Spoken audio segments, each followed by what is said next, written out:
Sunday night, February 26, 2023. Dan Griner, Probable Cause. Glad to have you with us here tonight.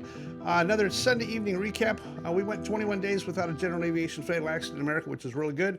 Juan Brown, Scott Purdue, and I talked about this last Sunday night. The streak was tragically ended with 4 of these. I'm going to give you the end numbers here real quick.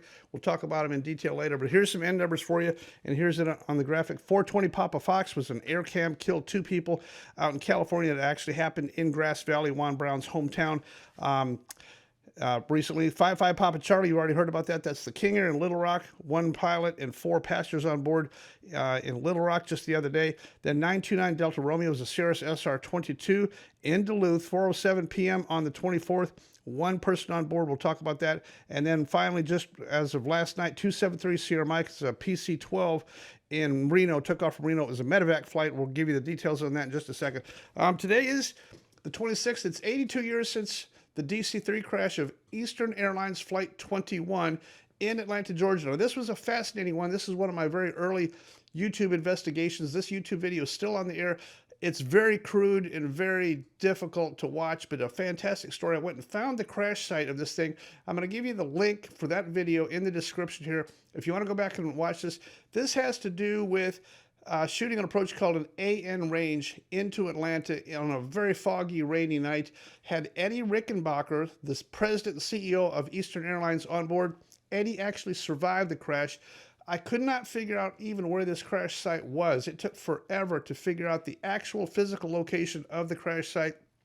Even to this day, I figured it out, went there, still found tiny little pieces of metal in the ground where this crash site was, and some other physical markings. So this is a fascinating video on what really happened to Eastern Airlines 21 that night and the other complicating factors that the early NTSB never contributed into this accident. So I want you to go back and watch that.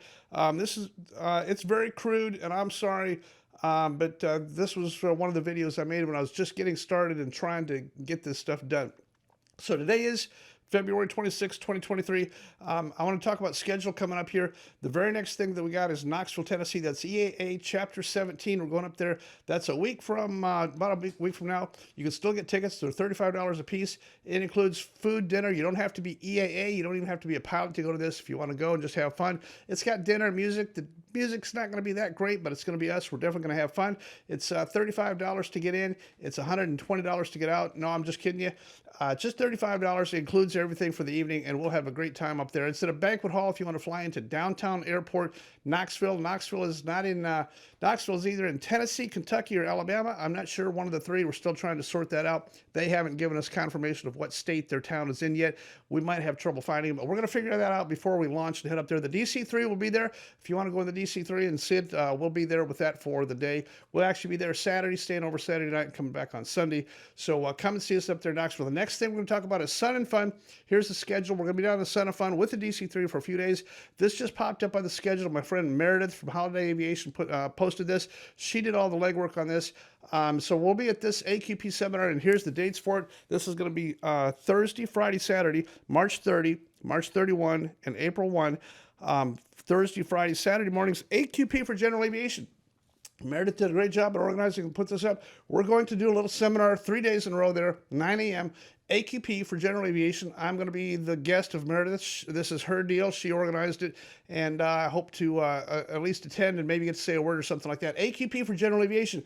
What is AQP for General Aviation? Well, the scenarios that you use in life to get you killed in your airplane is the scenarios that we got to be ready for. FAA trains you according to what they call maneuvers. So in other words, no one was ever flying along and a steep turn occurred to them.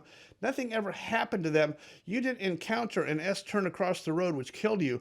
Those are maneuvers that you use to get your pilot's license. Now the question is, what are the scenarios that are going to happen to you after you get your pilot's license? AQP is training for scenarios that are definitely gonna happen to you after you get your pilot's license. I encourage you to be ready for those scenarios, to know about each one of the scenarios that could possibly happen to you after you get your pilot's license. That is AQP for General Aviation. Let's talk about further schedule. That's after Sun and Fun. Then we're going up to Airmart in Lexington, Kentucky. That one is for sure in Kentucky. Airmart is hosting an open house. Airmart is an airplane brokerage place. They're giving us their hangar, their food, all their stuff. It's an Airmart open house. Meet the Airmart people. This is not a paid endorsement. They're just really good people. I'm going to take the DC-3 up there. We'll be up there the 14th of April. Then the next day, we're going to hop up to Purdue in Indiana. Aviation Day. We'll be there all day Saturday with the DC-3. That's April 15th.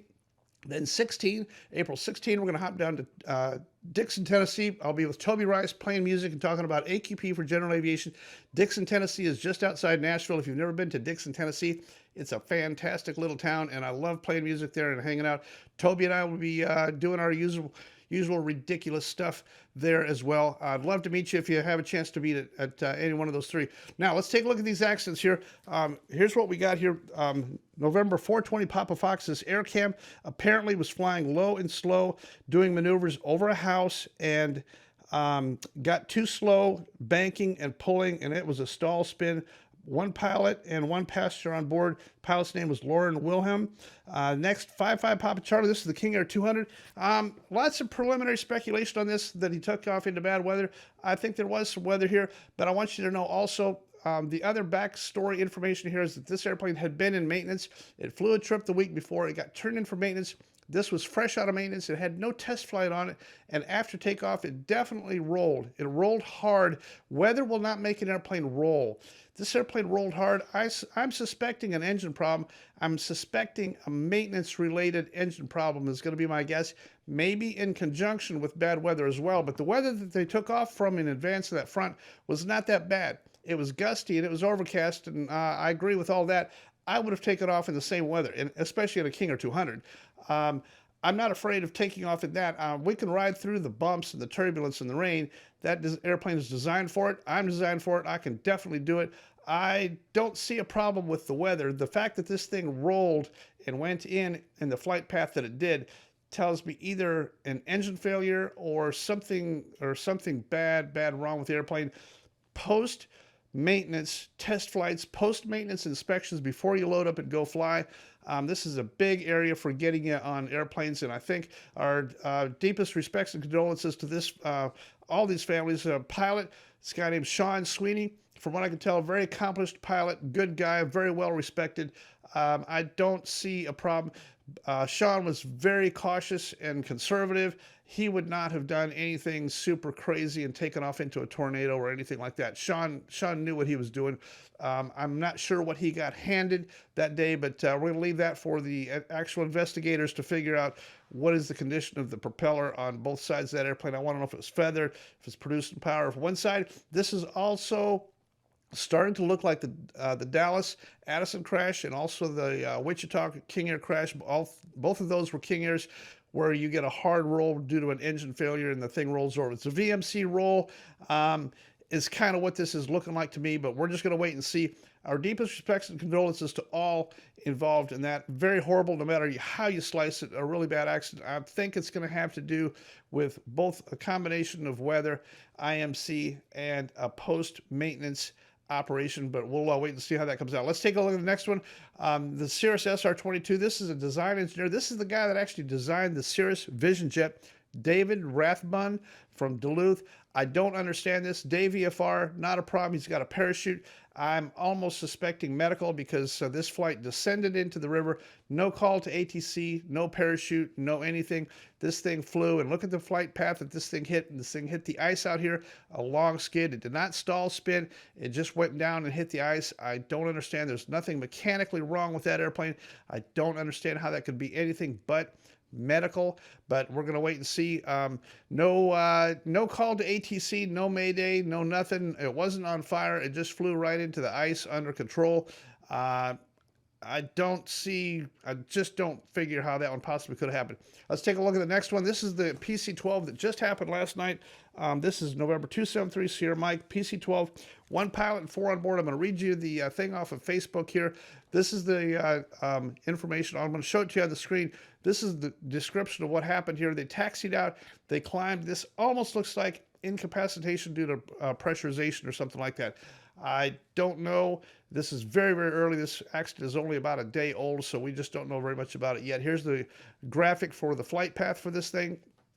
It's going to be hard to tell off of this, but we'll have some more information maybe later this week.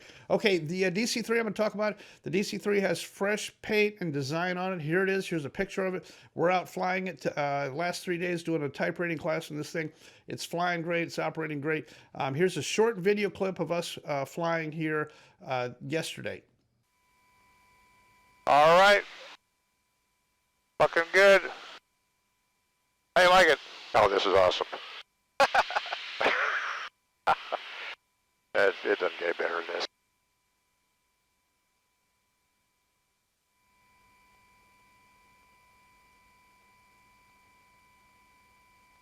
All right, you're slightly low. Okay, so I'm going to bring the nose up, fly into the VASI. There you go, good. Keep our airspeed is just getting a little low. We come get, I have half flaps. You've got half right now, yep. Can I get 3/4 flaps? Give me a little right rudder. You got left rudder. There you go. That's good. All right, keep the nose down. Don't let the nose come up. We're on the ragged edge of VREF right here. Gotcha. Come on to the right a little bit. All right, there's 3/4. Keep the nose down. Keep the nose down. Final gear check is good. There you go.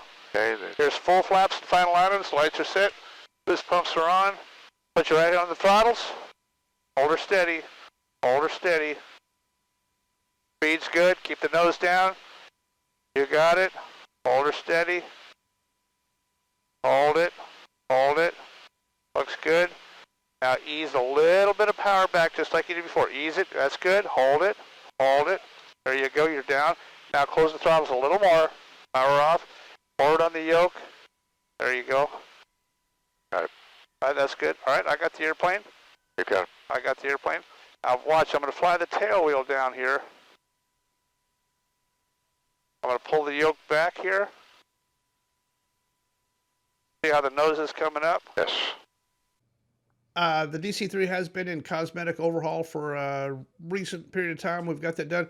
Big shout out to one of my best friends on the planet, Chris Donahue, who actually did the application of all the things that had to be done on this. Chris and I worked side by side tirelessly, basically since mid-January on this thing, getting this overhaul of the exterior of the airplane done.